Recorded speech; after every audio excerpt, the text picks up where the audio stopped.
we'll talk about that. Yeah. So I'll just introduce, I guess. Welcome everybody, and the I just wanted to say briefly um, that I've had this book for like since it was published, and I barely like I flipped through it, but I barely got into it. So I wanted to have no excuse for not digging into it. And that was really the motivation. And then I realized, uh, my main reason for wanting to read it was, yes, about the knowledge in it, but all of the living experts with their area of knowledge, sharing that kind of a little slice of it, but behind that slice of knowledge was a huge wealth of experience that could be available, you know, to us to know about. So I see this as not just simply a book reading that we're reading these essays, but learning about each of the contributors and the authors in this, and kind of expanding how we're able to connect with each other and identify resources that are practically useful to us. For example, we have counselors, we have people that work with counseling like Annette, and we have people that are working in business and business psychology like Adam. And I was seeing, not all of us have these experience, but we can be understanding that these graphologists that have this experience can actually be to know about them. They can help us when we run into certain kind of trouble, in our daily practice of graphology, because not all of us can be counselors and not all of us can be personnel psychologists and business graphologists like that, you know. So that was the thing. So it will be it's a, because there's it it creates then this community, and that's essentially my vision, to be looking at how we're supporting each other, how we're sharing with each other, and then spreading that out to how we're educating the public that have an interest in these different things that our knowledge can bring to them, to how it can support, be of use to people that are not members. And that's kind of my third part, is then to be promoting and bringing in uh, other, people who are maybe they're curious about graphology or handwriting analysis, and they just want to come in and maybe learn a little bit more. And so then they can have access to these resources, and see, okay, I can keep this in mind and put this on my what do you call it? One of my folders. So when I need it, I can click on there and go to find the graphologist that might be helpful to me in that need. Does that make sense? Well, that's that's kind of it in a nutshell. And because it's alive, it will evolve however people are, the interest of everybody that's involved with this. So with that, uh, Annette has her hand raised. yeah, yes, Um, yes, and okay, go ahead. so I am booked to do a talk. I think it's in February, but there's flexibility. Hmm. I belong to a group called Jewish Therapist Collective, which has several thousand Jewish therapists. We're working a lot on anti-Semitism, Uh-huh. but I am now their chair of Jewish heritage. And the first talk is I'm going to be presenting on handwriting, and it's going to be a free and open talk. And it just gave me this idea that this group might be almost a co-sponsor of it. We could Hmm. circulate the link. And it's going to be looking at graphology through the lens of Jewish mysticism, through the Tree of Life, the Ten Sfirot, and so it's a different, interesting cultural uh, window to look at our love of handwriting and look at what we see in handwriting through that lens. So I just wanted to say that Yeah. sometimes we might have the opportunity to do interesting co-sponsorships, Mhm. and that there's no question she thinks it's going to be very popular. You know, for a therapist, we Mhm. have to get these consent forms, Yeah. and often they're signed, right? So my this is basically called something like, does the signature on the bottom of the consent form teach you something about your Yeah. client? So it's for mostly in that group, it's going to be Yeah. psychotherapists who go, oh, that's interesting. Like the Mhm. signature is sort of behavior. Yeah. Oh, that's Mhm. interesting. Yeah. So, you know, that brings graphology. Oh, Definitely. I bet there'll be hundreds of people who attend that. Oh. And, you know, it brings the psychological Hmm. counselor therapist who's like open to a Yes. new technique. And it might influx into the Exactly. graphology community. Let's talk about that. S- uh, Send me an email. I'll send you an email, and we'll get coordinated. Okay. Hmm. I would Hmm. love to hear what you're talking about. I love that subject. That's Mm. awesome. Yeah. Delicious. Yeah. Hmm. So, what we had for today was for Sheila Lowe, who brought this all together. I would say, if not the mother, the midwife, you know, you know, and and I wanted to, just uh, I don't think she needs to be introduced. Everybody here, other than maybe some of the new people that don't know, she's been almost perpetual president of the AHAF, of the American Handwriting Analysis Foundation, and has been just an author in many genres, especially murder mystery. Am I getting that right? Yep, yep, that's Yes, true. yes. And I'll stop at that. That's good. Okay. But a long uh many years a graphologist, practicing graphology for many, many years. Yeah, I I started in 1967, so I'm Okay. a really old lady now. Um, so we, Um, yes. So anyway, okay, turn it over to you. okay. And Thank- this will be informal, so if you have Yeah. a question or comment, feel free to raise your hand.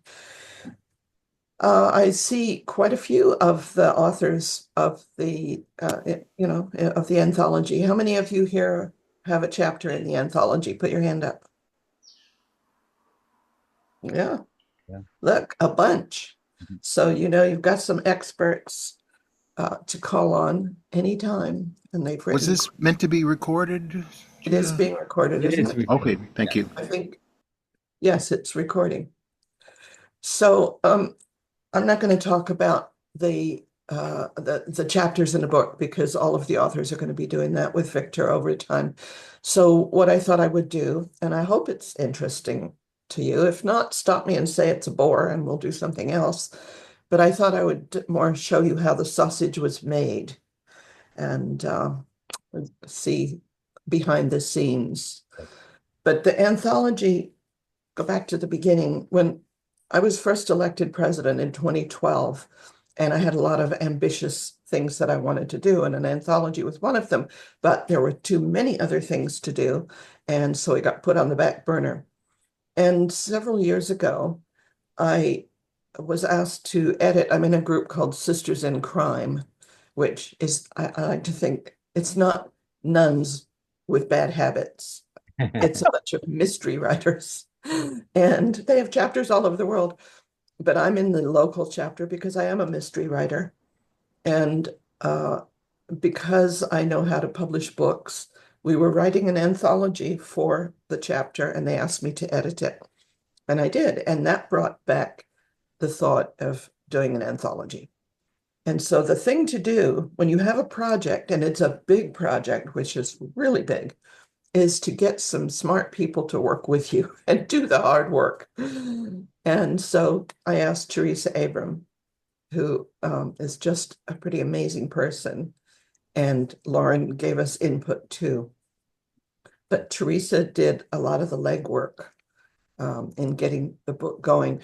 What I wanted was for it to be an educational tool and something to represent AHAF and make it available on a wide scale, publish it through Amazon or, well, it's not just in Amazon, it's also through some other sources. So bookstores can order it too. So go to your local bookstore and ask them to order it. But also, it was going to be a fundraiser because our budget always has difficulty balancing. And you members will know that we just made a small increase to the dues to try to balance the budget, but we also need to get more members. So this book was tasked to do a lot of hard work. I just checked on the sales, and in the 2 years since it's been published, we've sold just about 100 copies, which is, you know, that adds up to maybe $500. So it's a little bit, but I would like to encourage all of you, if you haven't got the book yet, to get it. And if you want to get some holiday gifts or birthday gifts or anything for the graphologists and psychologists in your life, this is the thing to get. So, publishing a book is, you know, some of you are published authors, I know. I don't know if you're publishing it yourself. I have published, my first book was The Complete Idiot's Guide to Handwriting Analysis, and that was published by Macmillan, who is one of the biggest publishers in the world. And then later, the first 4 books in my mystery series, my forensic handwriting mystery series, were published by Penguin. So I've had the opportunity to work with really big publishers. And then I took my books to a small publisher. And then 3 years ago, I started my own imprint, which is called Right Choice Inc., because my business is called The Right Choice, WRITE. And so I learned a lot about publishing by doing it myself and working with people who knew what they were doing. So in the meantime, I have published more than 40 books. 19 of them are my own, and the rest for organizations like Sisters in Crime and a few friends. I didn't plan to become a publisher, but I'm just working on a series called Advanced Studies in Handwriting Psychology, which is monographs of some of our greats, and Roger is one of them. Right now I'm just about to release Renata Griffiths, and Jeanette Farmer's is already out. So I've been doing a lot of publishing. And what I found is that novels are a lot easier to format because it's the formatting that's the big deal. And a nonfiction handwriting book is much more complicated because of all the handwriting samples and other graphics. An anthology has even more moving parts because you're dealing with a bunch of people. Because an anthology is a collection of in this case, different authors. So Teresa and I worked together to come up with a list, and Lauren, and we had 25 people that we sent invitations to. 3 of them declined for whatever reason, health or whatever. In fact, there was more than 3. There were several, but we ended up with, I think 22. 2 of them are in the UK, 1 is in Nigeria, 2 in Canada, and 17 in the US. So we, Teresa herded them like, you know, herding cats. She wrangled them. That's what we call author wrangling. And so she did all the back and forth and telling them what we needed. For each chapter, the contributor had to send their essay, which could be of any length. And some of them were quite short and some were very long. And along with their essay, of course, their handwriting samples, we needed a photograph of, you know, a headshot for our PR efforts. And they needed to send biographical notes that showed why they were qualified to be in the book. On top of that, we needed a foreword. You know, it's in nonfiction books, it's customary to have a foreword by somebody who is well known in the field or an adjunct field. And Teresa was working with David Burns, who the famous psychologist and author. And through him, she was dealing with Dr.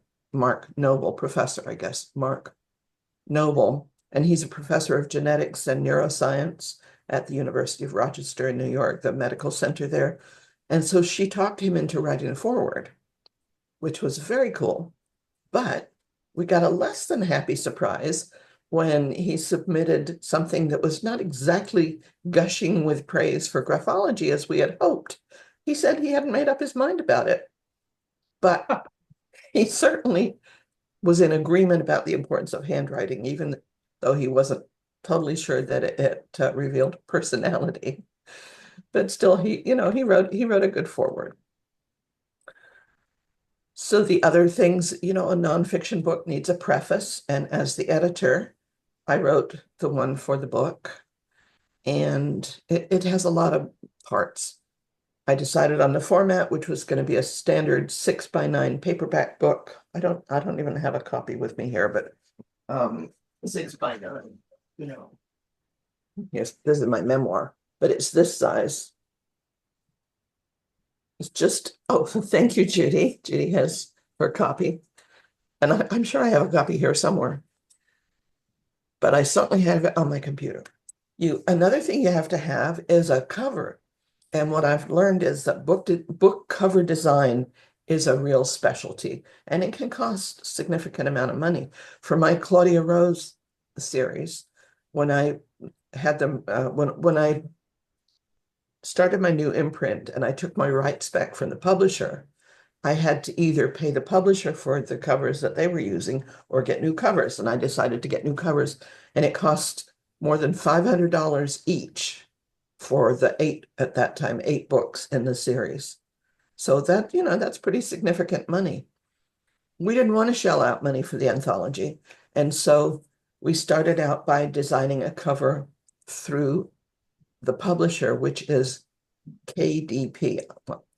I'm the publisher, but the service that we use is called KDP, which stands for Kindle Direct Publishing.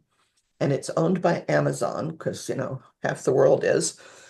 But it's great because it allows you to publish a book at no cost, absolutely no cost, just to do that. Of course, you need an editor, you need a cover designer, a copy editor, but we were doing all that ourselves. So we put together, they have a cover designer to give you some help. But remember, I told you that I had done this work with the Sisters in Crime anthology, and the guy that designed their book cover was an award-winning, fabulous designer. And I showed it to him, and I said, "What do you think of this cover?" And he immediately tweaked it and made it 100 times better and didn't charge us anything for it. So that's why we got such a good cover.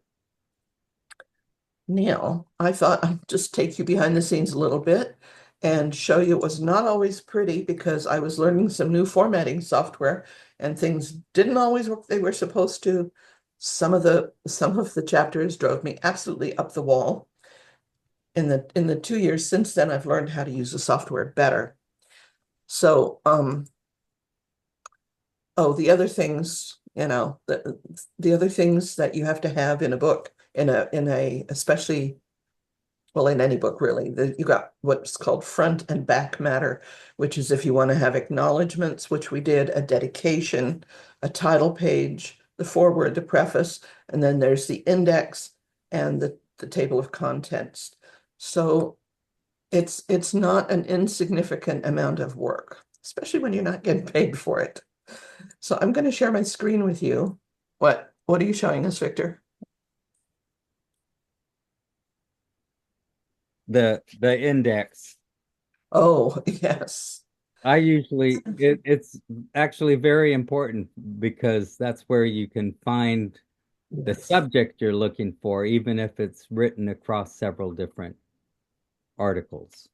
Yes, and Victor pointed out to me yesterday that the page numbers were wrong in the table of contents. And so, knowing what I know now, I regenerated the table of contents, and then I had to re-upload the book to KDP, and then they have to approve it. Well, that was the only thing I changed. And now they're sending me emails telling me that there's some other things in the book that have to be changed, which I went through it and they don't know what they're talking about. But it's always, it's never as easy as you think it's going to be, right? Okay, so I am going to share my screen with you. I mean, is this stuff of any interest to you? Yeah. Okay. Yeah. Just stop me if it's not. Okay, we're going to go to, I use a software called Affinity Publisher. And I presume you all can see this. Which one I am? Okay, yeah, this is where I fixed the table of contents. So this is how it ends up looking before I send it off to the publisher. And there are 285 pages. Let me go through here. So some of them, you see there's a lot of text, and you got to decide on the font and the font for the subtitles and all these little things. And then we add in some pictures, graphics of handwriting, and you got to size them just right. And these the handwriting samples were a real problem, and I'll show you what happened. This is an older version. Okay, so you see here, this page, these frames are supposed to fit like this inside the guidelines, and I don't know why that's that size. Come on, see. And it just didn't want to cooperate like it's doing now. And then this is the margin, the bottom margin. Obviously, you can't have a handwriting off the page like that. And for some reason, just arbitrarily, a bunch of handwriting started going off the page. And so I'd have to go back and move them back. And here it's pinned to there. So I got to unpin it and pin it over here.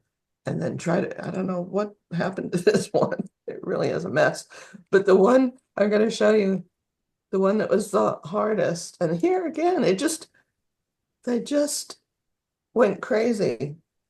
Here we got Donald Trump and Harry Truman falling off the page.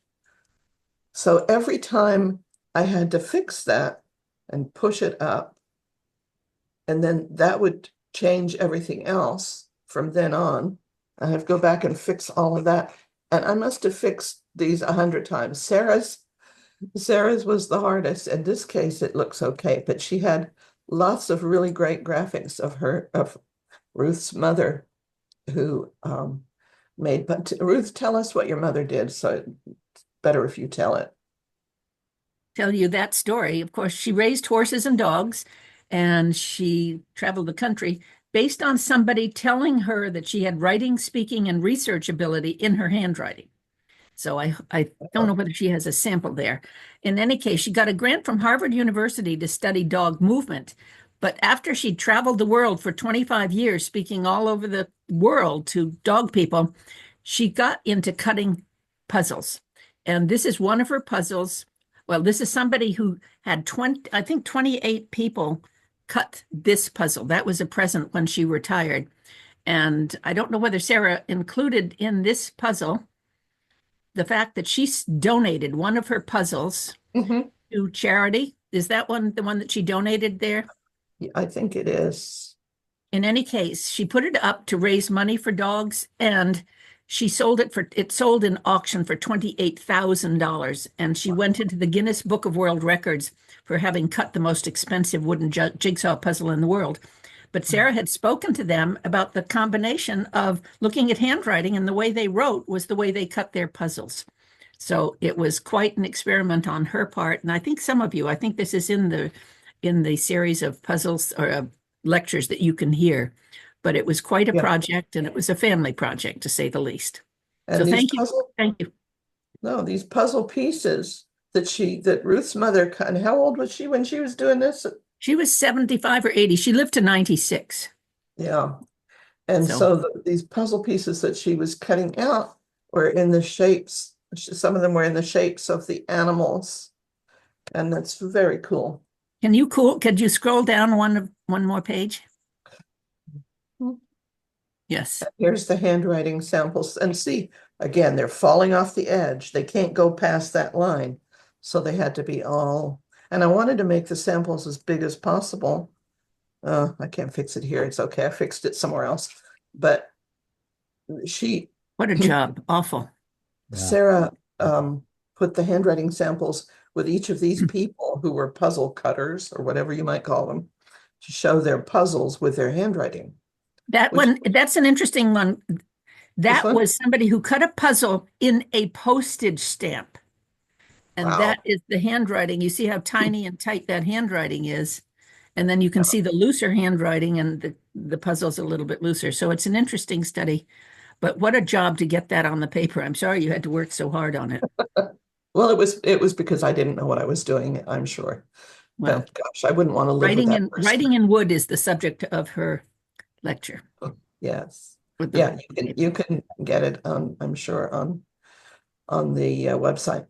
But that looks like somebody I would not want to live with. That's why they can put it on a postage stamp. Yeah, but you can see there was lots of stuff, and they would just move around randomly. They just show up some, and not even on the same page. They'd be on some other page. It was very frustrating, and I was really happy when it was all done. But when it was done, this is how it looked, and you see everything is where it's supposed to be. And Wonderful I hope, job. Incredible job. Thank you. thank you. Oh, that was Roger's group. So, yeah, and then after that, you have to, what you do is you go export and ignore that. And then we tell it all pages in a PDF. And this is how you make it. Well, I won't bother to do that now because I can just, I've already done it. I'm moving to move to over here. Yeah, so this is how my folders looked. There's I'm going to tell you how big this was. There's almost 800 files. A lot of redundancy, obviously, but this took up almost 3.5 gig. And all the things, because where's the images? So I put 100 and excuse me, 179 images here to put it in all the handwriting samples and all this stuff. And yeah, there was a lot. Oh, I wanted to talk to you about the titles, because we had to come up with a title. And here were some of the ideas that were being thrown around. If I can open it. I have to close this first. And of course, it doesn't want to do it right now. And close that. And then open it. So here were some of the ideas. Make it bigger. 20 things to know about modern handwriting analysis. What the pros know. Handy dandy facts. That one didn't get a lot of consideration. The will make your hair stand on end. And all these things. And then we had, I think there were some more.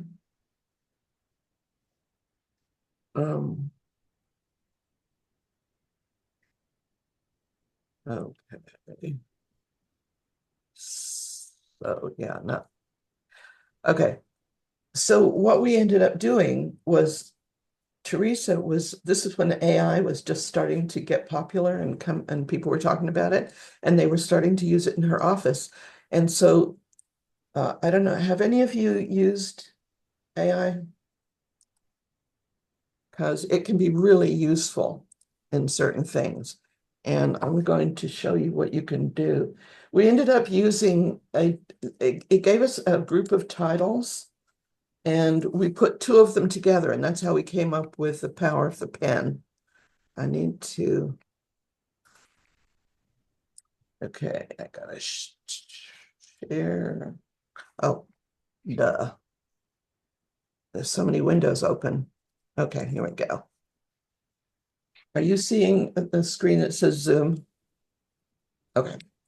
So if we go to, this is chatgpt.com. Anybody can do it. This version is free.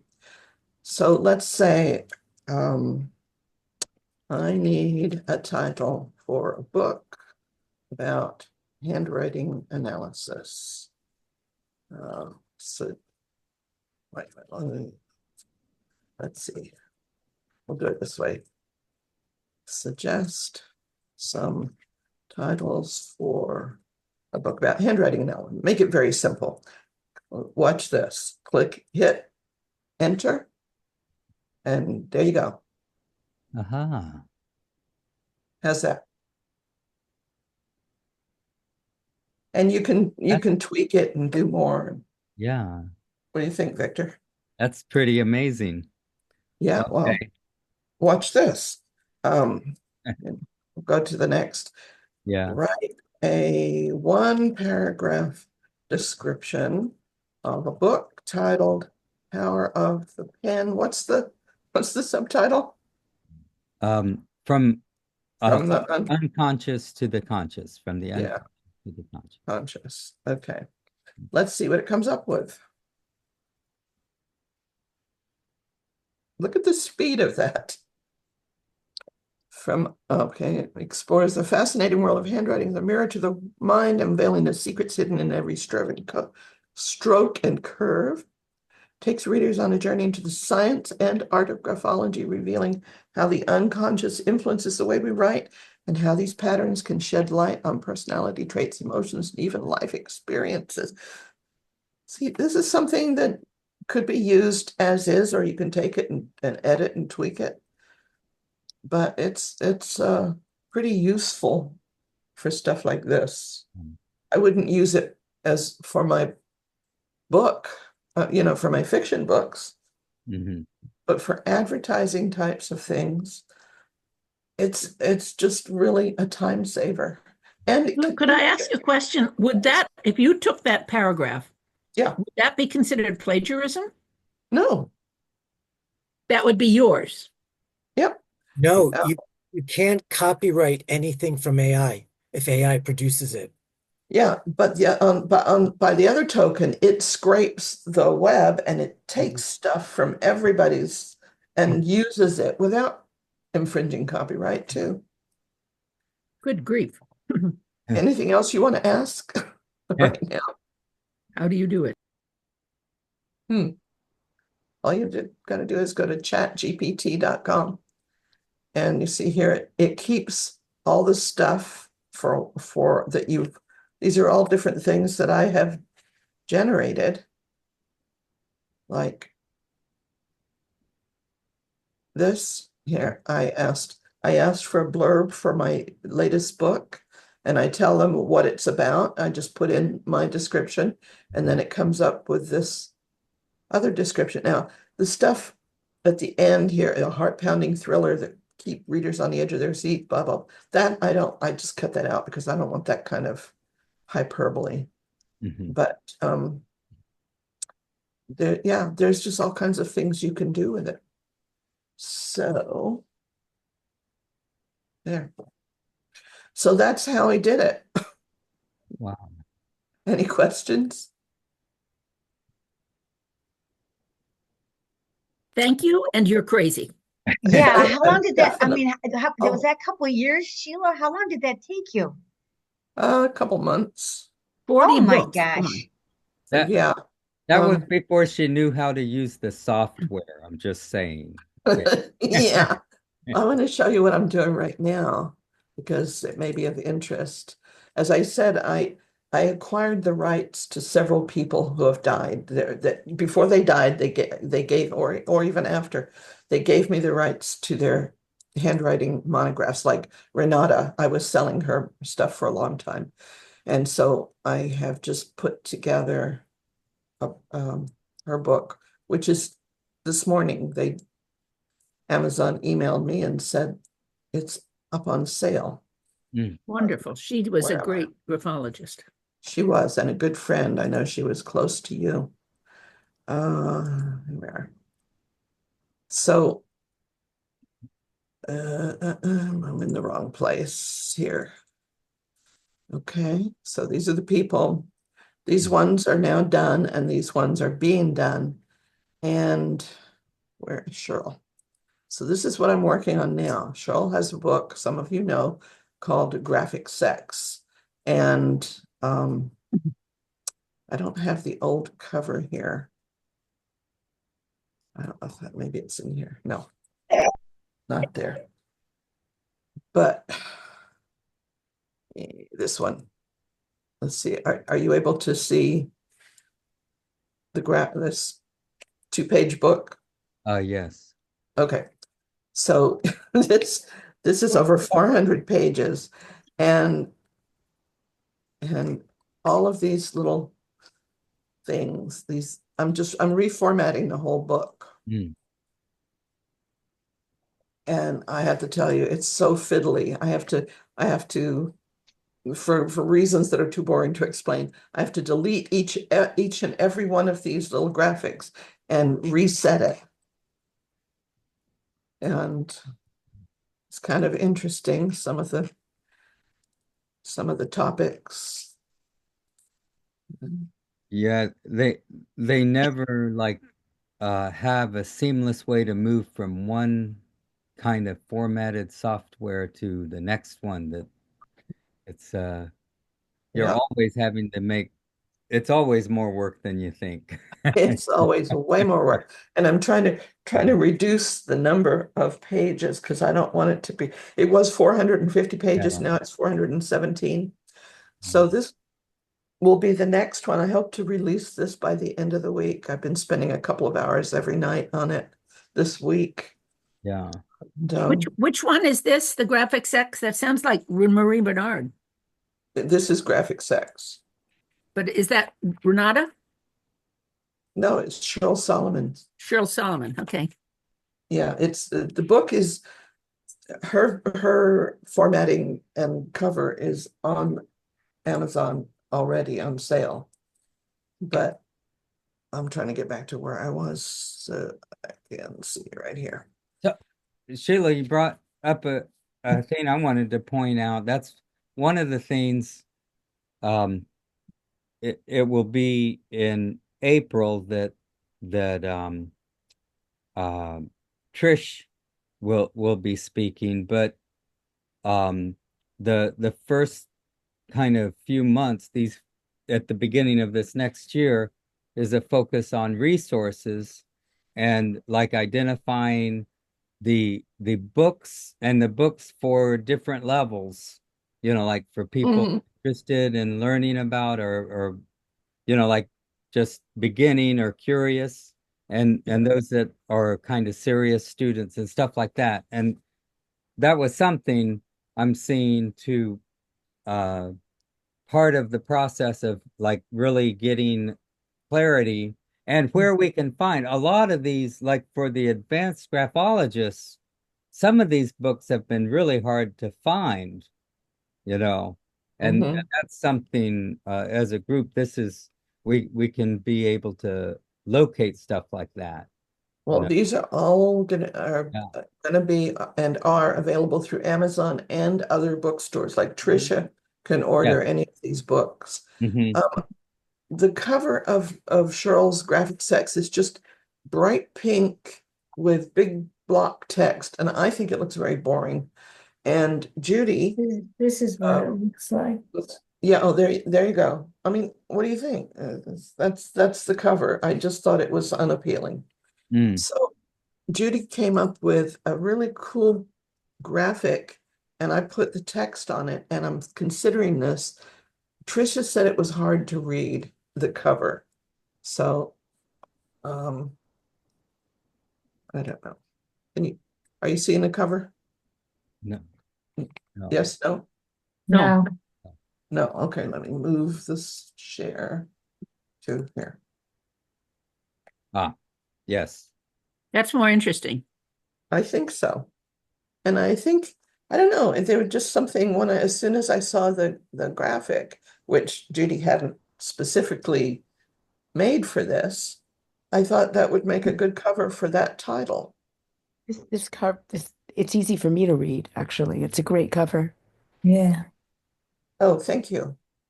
Okay, so that will be I the think, cover. Sheila, I think it looks mystical. I think it's real sensual. I thought so too. Yes. You want to tell how you made that, Judy? Well, Sheila was talking about GPT and I had never used it. She said, just try it. And so I was trying to make graphics for the class I'm teaching. And this, I mean, I couldn't use this graphic for my purpose, but it came up. I was asking for concave and convex shapes and a pen. And this is what came up, and I just loved it. And I showed it to Sheila, and she said, "Oh, this is great." So it just happened. So Very sensual. I think it's great. I like it. Trisha's suggestion was to make the compatibility test in the cursive and the graphic sex title in like this one. Mm. Kind of Yeah, like it the way it I is. think the compatibility test could be more noticeable. Maybe I can, Maybe pink. Another color, yeah. yeah, I can't do it in here. Do I'll you have have to do you have a demographic you're trying to reach with this, like a certain age? I have no idea. I mean, it's been published for 20 years, Yeah. probably. So I don't know what she had in mind. I'm just republishing it. But it's certainly for adults. Yes.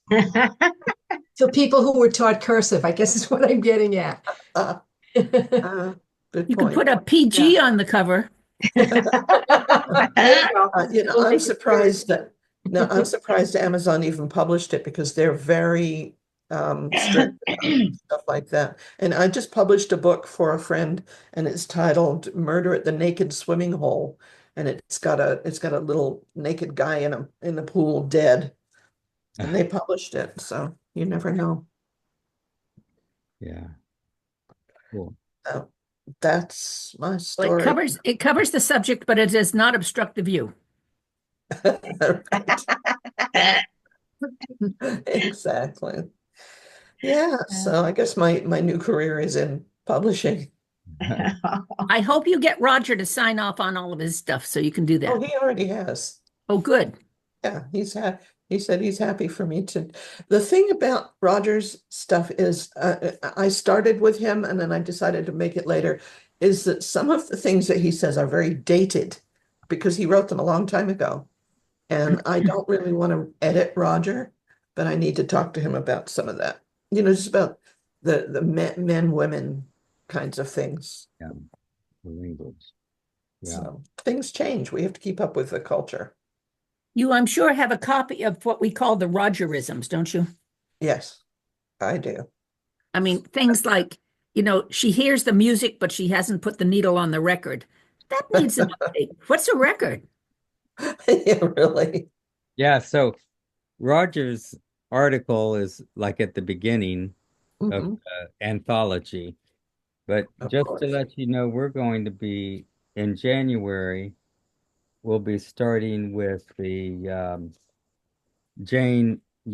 Dr. Jane Yanks article, and um, sh she'll be available. Let's see. I was gonna on it's on what you were talking about, Sheila, bringing things up to date. The way that happens is through research. That's right. Good segue. Yeah, yeah. So so we'll be starting the year out with the talking about research in handwriting and handwriting analysis and kind of I mean there's been a lot of research going on and she kind of identifies some of the major trends. Very interesting. Here, handwriting essential for learning, memory, and self-esteem. Research reveals why. Yep. So So for And those even of you preparing for the next discussion, this is the one that will be January at the same everybody, time of the day. everybody should have a copy of the white paper that she authored for us that's on the website for Okay. free. Okay, that's easy to get?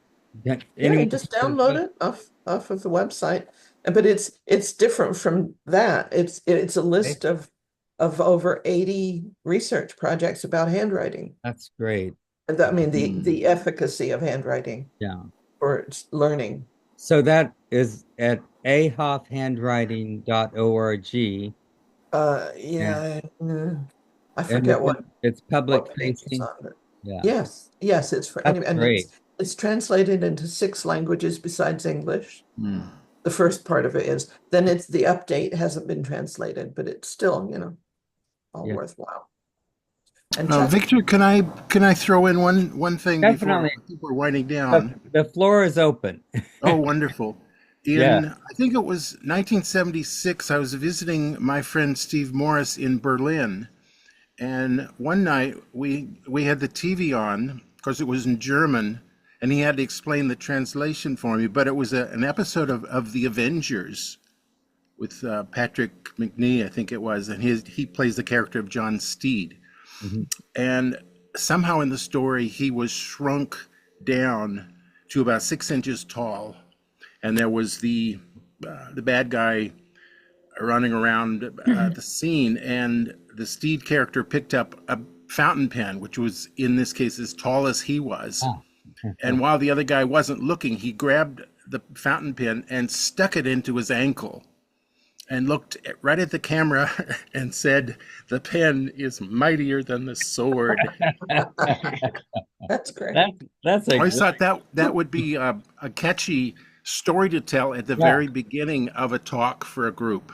Mhm. That's great. So Definitely. After, you may borrow it. Yeah. after Chuck's musical performance last week, Right. that you should definitely, if you weren't there, get the recording. Mhm. I thought maybe we should do an anthology on musicians and their handwritings and I, get different people to contribute that. I was thinking about that this morning, Sheila. I mean, Yeah. that another anthology is ready to happen because, and maybe this will stimulate it because there's so many. Because I need to do more free work. Yeah, yeah. But AHAF needs to increase its income. So yes, that would be one way to do it. But yeah, the model I have, of course, it will evolve, but the model I have is that we have a little bit of the author or editor presenting, kind of some perspective, and then most of the time, because it's a discussion group, is available for you to discuss, like we have something to guide us. It'll be uh, the specific article so we can share our insight or have a common page we're looking at.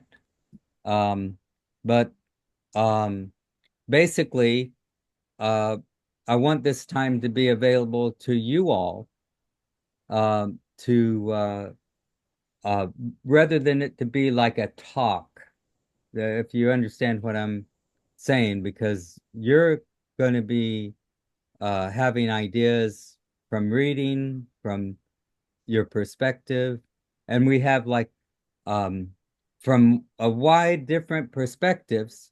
So um, it's the sharing of that is the intent. So that's kind of what I'm looking at. This a little bit of presentation at the beginning, and then uh, plan to have something to say or to something that you're dying to say. Don't be afraid to say it.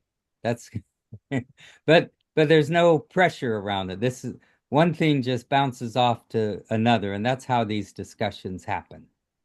Um, so what do you think? Thank you for taking it on. Excuse me. Yeah. Yes. It I could use an anthology right now about graphotherapy. And I You've have, written a book on graphotherapy. yeah, I have Sheila's book. It's not, hasn't arrived yet from Amazon, but I'm having trouble finding people who have used it Mm. and, to just to learn from their experiences. So if anyone in this group knows of anybody for me to talk to, I'd love to know. I can tell you, I have a very strong opinion about graphotherapy and things happening to my throat. If you do it like saying change this piece of your handwriting or that, it's a very bad idea because we write the way we do for a reason. We all know that. And if you change things willy-nilly, it can do a lot of damage, emotional and even physical, because people start getting headaches and stomach aches. But if you do it, the kind of graphotherapy that's in my book on that subject is form drawings. You have them do the drawings to music and write Yeah. affirmations. And that way, the changes come from the inside out, not Yeah. the outside in. And what I found is that people who do a very strict form of graphotherapy, all their handwritings look alike and they look unnatural. So you got to find out also what the client wants to change. Don't say, here's what you should do. Mhm. Find out what they want to do Yeah. and help them that way. I agree with you, Sheila. I think we're treading on thin ice there because I think that, oh, I want to get resentment out of there. You don't tell them get resentment out of there. No. I only suggest just ask yourself a question with your right hand and your answer with the non-dominant hand. Just right or left hand. Play with letters, drawings, and things like that. But I think we are on thin ice trying to correct somebody with our own values. Absolutely. Isn't there a woman in Rhode Island who practiced that? Who had can't remember her name offhand, but Vimalda Rogers. Didn't she, are you familiar with her? Say that again. I, Oh, I, Vimla? yeah. Vimla, yes. Yes, I guess she's very successful. And she spoke at the first Vanguard conference I hosted, and she told Ruth that Ruth could be more successful if she changed the Oh, way she wrote her Fs. So obviously she didn't ever hear of Ruth. She But wanted me to make I it, do she wanted me to take out the figure 8 that I put in my F and make it Yeah. 2 loops so I'd be better organized. copybook. Oh, I Yeah. should have listened, I So think. I do not subscribe ascribe to that method. No. Yeah. it I, makes sense. I like what you were saying, Sheila, about the music with it. My mom worked with me, who was a music therapist, and to, with the graphotherapy, and I did that some with an elderly population, and just kind of working with the simple movements and developing those, with not particular letters, but just developing certain movement patterns for kind of release of tension and ease, more like doodling, actually. Exactly. Yeah, Well, yeah, let me show you some.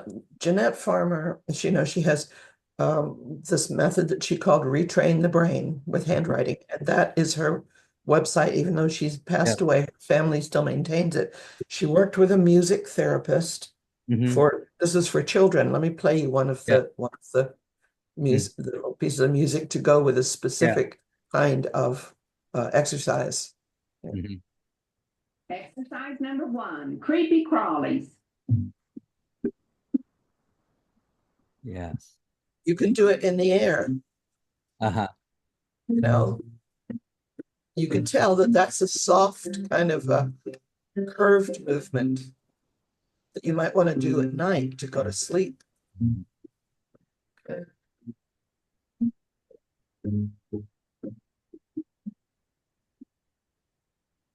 Yeah. Is it the beat that matters to the music? Yeah, I couldn't tell you that. Oh, okay. Let me find Run the Maze, this one's called. I have a book here. Run the maze.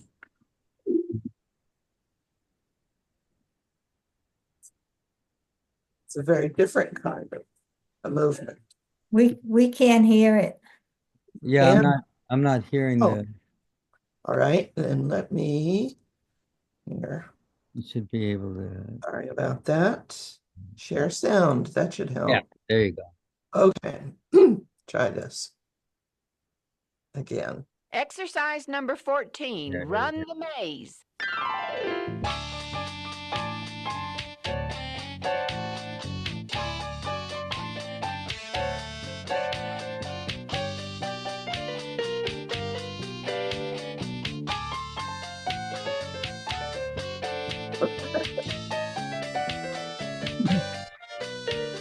That, yeah, so that goes with that Yeah. exercise number.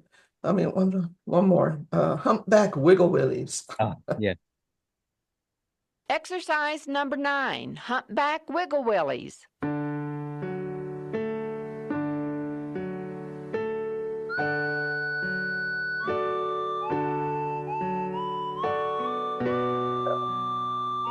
You weren't relaxed before.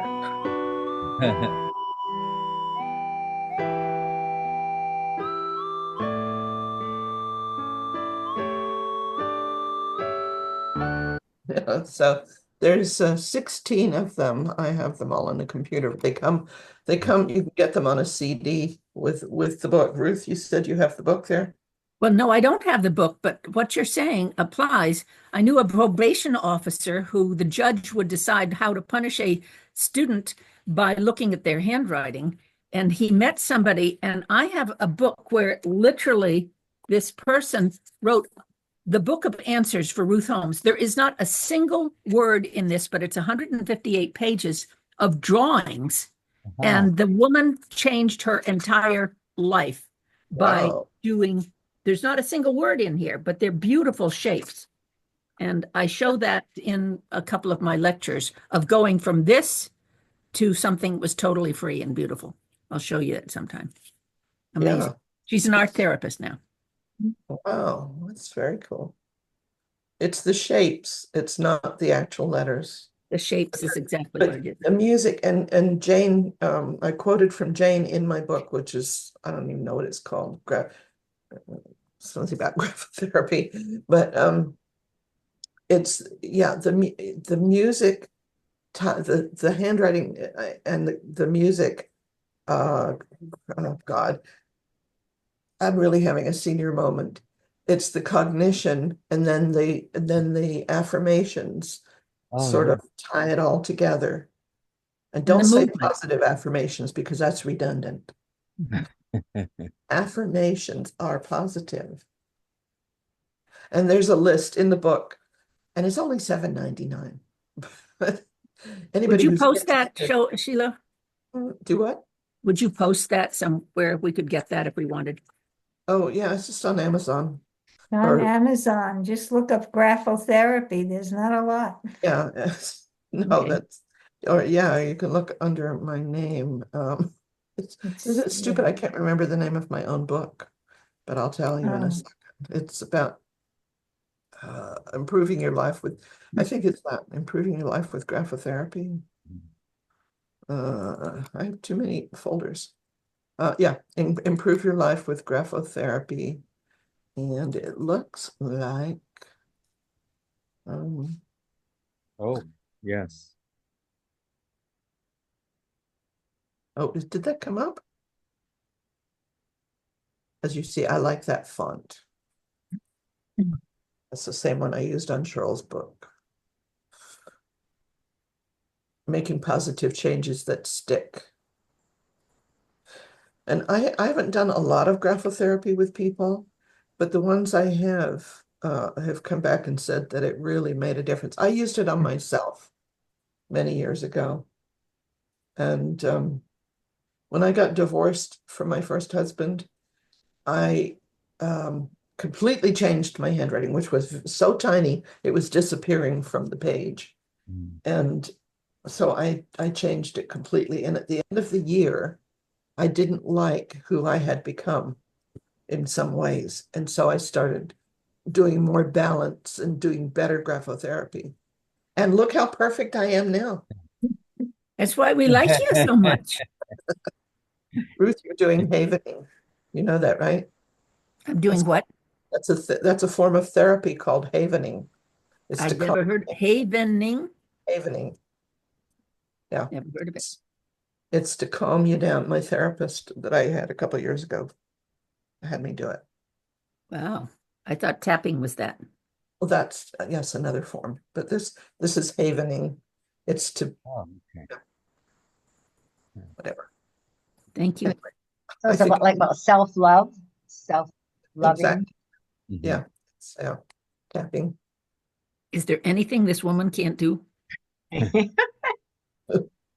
I wanted to let everyone know we're at the hour, and I don't know how it passed so quickly. I wasn't sure what, like the first meeting would be like, but of course we got so many interesting things, all of us.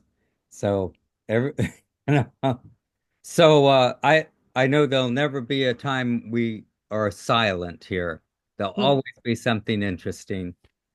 And so really I want you to feel like this is like this initial meeting um was I was thinking, well, we can kind of talk about what we want to see happen or what we're interested in and stuff like that.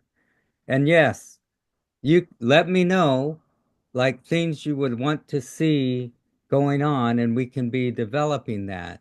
And um I'll be putting out a an article about this, kind of summarizing what's gonna be happening the next few months and kind of the vision. But and I'll send that out to you all. Besides having it in the newsletter, hopefully newsletters, um, or the I'll try to see if I can get it in the graphologist too, because I want to invite the big members into the discussion group. Um, but I'll get that out to you, and then maybe that can stimulate conversation, like like Annette would, like it did for Annette. Like you have ideas that come that relate. I don't have everything fixed about how this is going to happen and what I'm doing with it, like I'm doing with it. I'm just kind of like setting this out so that we can all kind of see how we want to make use of this little community, and then the ideas I have for you to take them and see where you want to plug in or how you might want to move the community, like invite the different group, like what Annette was saying is exactly what I was thinking will be developing, that we can we'll think of some things and say, hey, why don't we connect up with this group of people? For example, one of the places I was thinking was specifically school counselors and school violence, that it where we can invite a particular group of people that may have a particular interest, and they can discover more about how graphology might be useful. And all we're doing is we're working with the anthology and the knowledge of the community of graphologists, you know.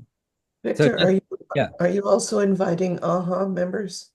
That's a great idea. I hadn't gone over there yet. Val was Oh, the one that I yeah, asked. Carl has something to say, I think. yeah. I was going to suggest that early on in this program, we invite Roger Rubin. To me, he's one of our prophets, senior citizens, and he may not be here much longer. We don't know, but he has such a fount of wisdom. Get him in there early on.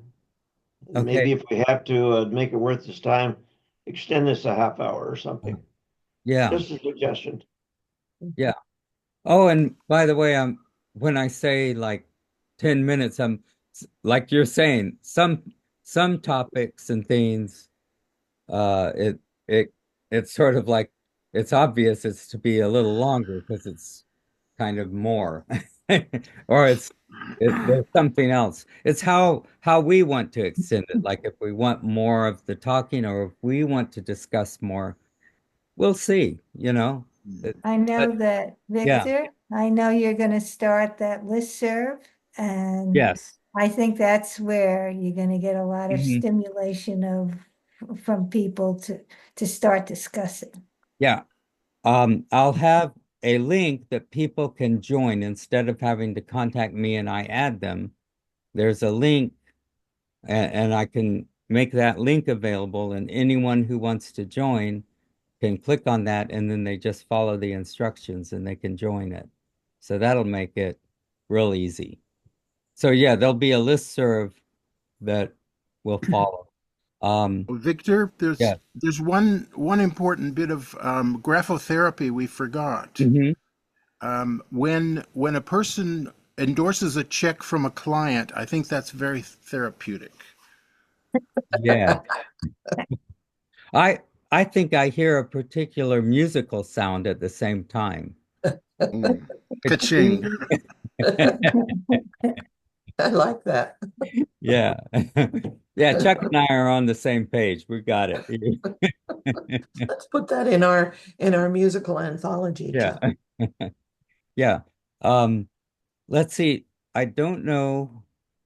Um, yeah, am I saying Zach? Do I have your email? Do do I have your email? I wanted to make sure I connected with you. Like sent out. Yeah, I think you do. But if not, Oh, I'll send okay. you again. No Okay. problem. Okay. Um, but yeah, well, so we can be staying in touch. And and Sue, did you get my email?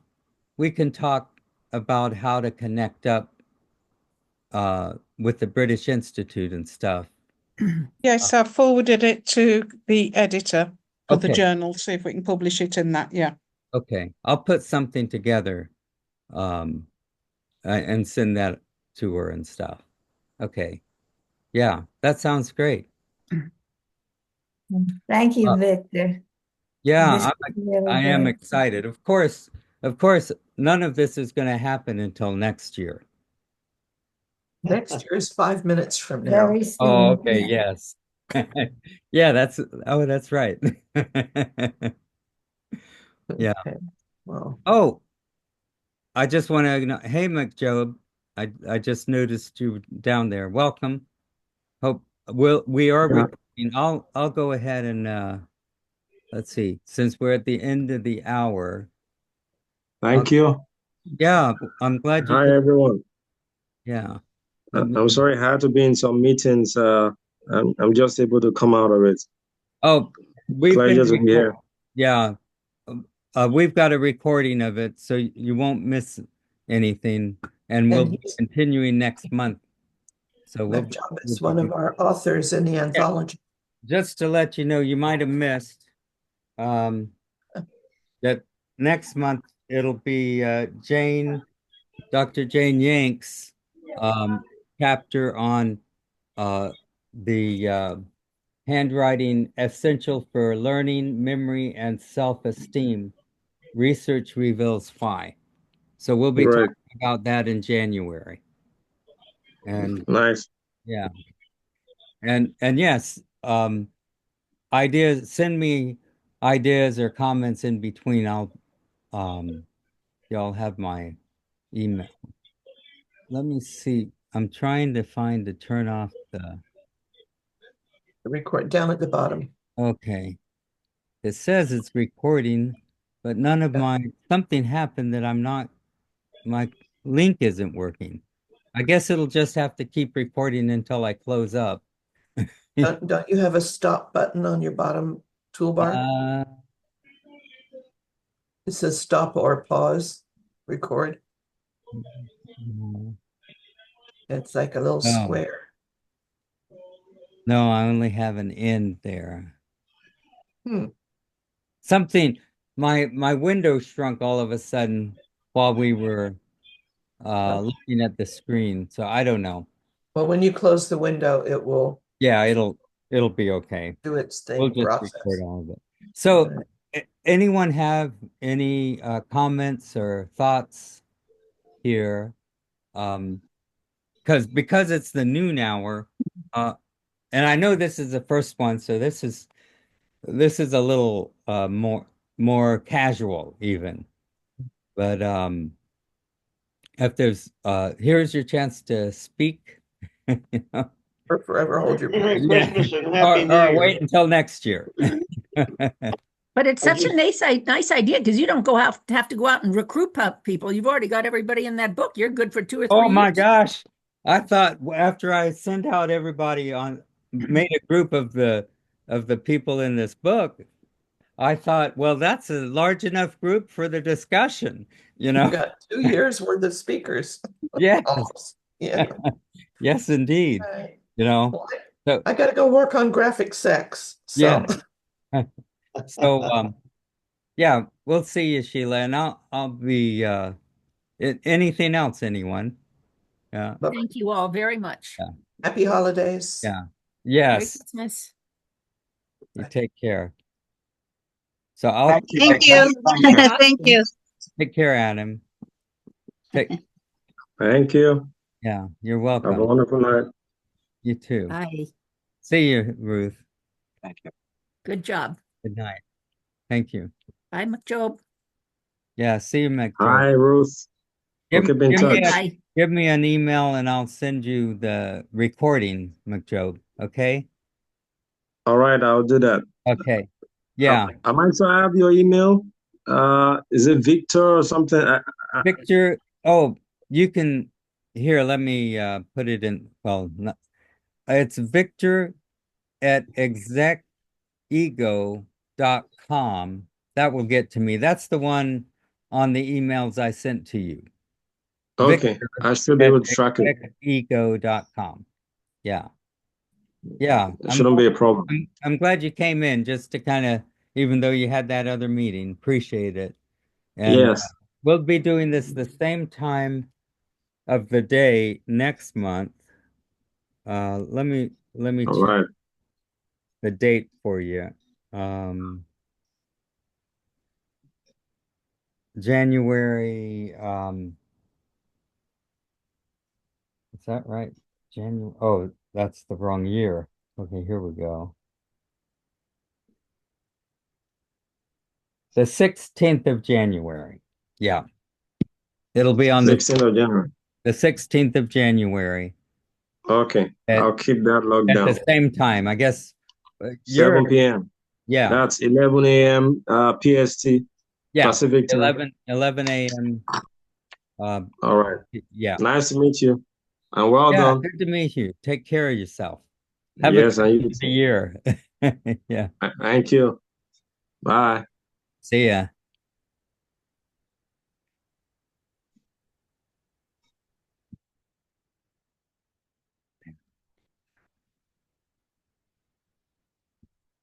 It doesn't. What happened to this? It's still recording. Okay, let's do this.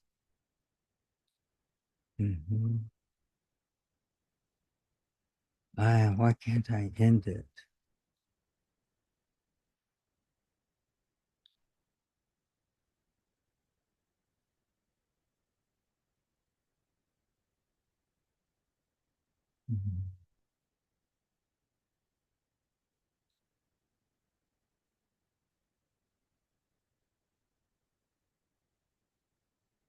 I don't want to cut it.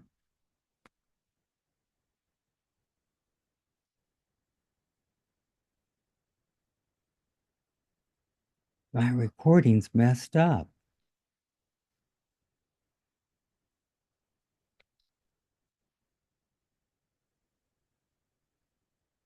Okay, let's do that. Quit. I hope it's okay.